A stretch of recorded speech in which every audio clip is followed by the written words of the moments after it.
नमस्कार, हम हैं राम बाबू ब्लॉग कॉमेडी गोंडा और हम आए हैं बाबा कोटवा से वापस जा रहे थे गोंडा अपने घर के लिए।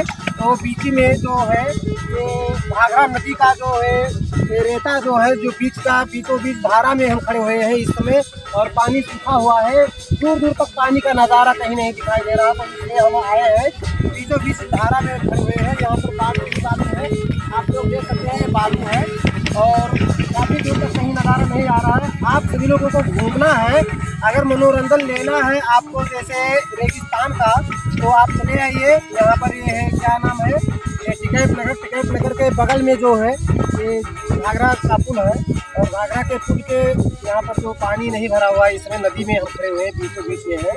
तो आप सभी लोग आकर और देख सकते हैं, मनोरंजन ले सकते हैं, पिकनिक मना सकते हैं, घूमने टहलने के लिए आ सकते हैं। गान बनाने कोई नहीं आएगा यहाँ पे, बता दे रहे हैं। कॉमेडी जो है ये